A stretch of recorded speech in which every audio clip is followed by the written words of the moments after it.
ठीक है एगुड़ा मन रखिब तुम जो तुम सरल आर्थ लिख निश्चित भाव एगुड़ा आसो ठीक है। तो पद्म कविता सौंदर्यबोध सहित ईश्वरानुभूति सम्मिश्रित मनुष्य एक उत्तरण मार्ग प्रदर्शन कर कविताटी छंदमाल अंतर्गत ये जो कविता पढ़ा पद्म ये जो पद्म कविता कौन आसी ना छंदमाल आसी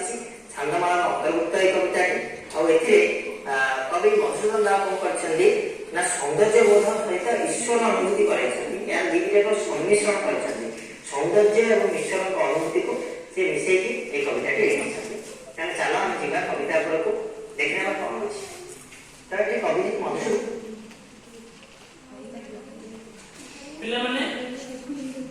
पिलामाने तुमने बर्तमान जाइल जे आमे आज पद्म कविताटी पढ़ तेणु पद्म कविताटी अभिव्यक्ति किए ना मधुसूदन राव तेणु ताको विषय एठु जाइल मु आ टिके तुमको कहि दउची जे कि मधुसूदन राव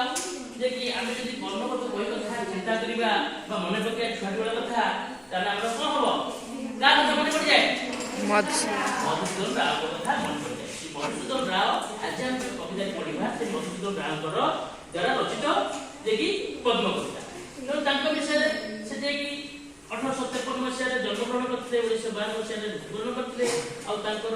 साहित्य जो प्रबंध अनुवाद ए सब साहित्य गुड़िक जो रचना कविता जे कि आम ओडिया साहित्य को बलिष्ठ करि पाइ आ मध्य से केते गुड़िए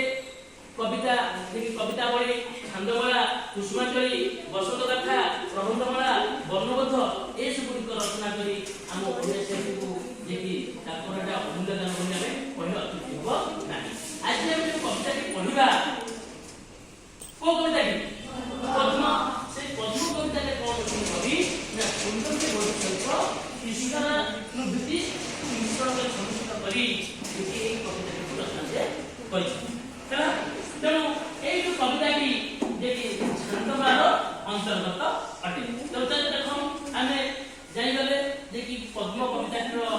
कवि होचंदी राधानाथ राय तांको विषय आमे जाइले से देखलो वो भी कहली एबे वर्तमान हम कविता को जीवा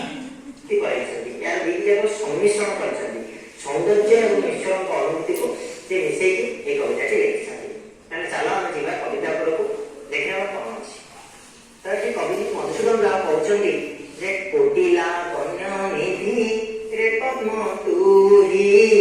ई अमृते तो तनु गढ़िला दी तोरु पदर्शने मोर हृदय पुण्यमानंद हुए अमृतमय कही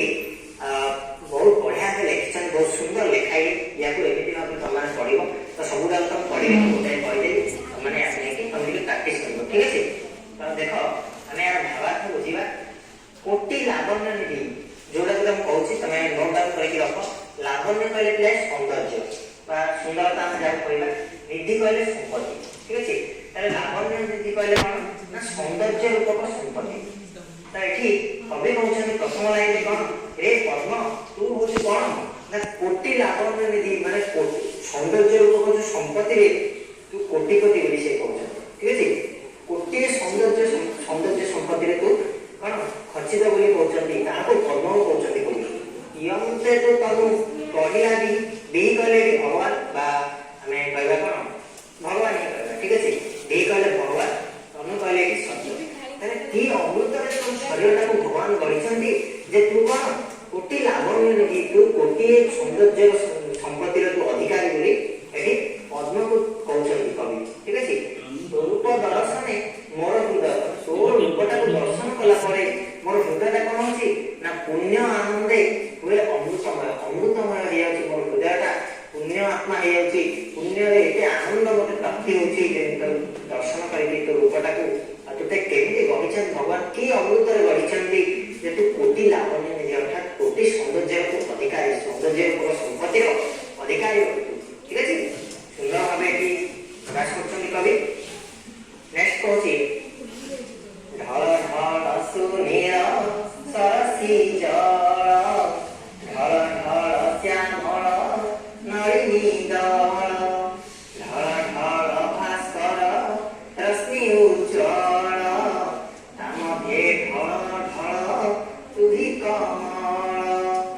सुंदर लेखा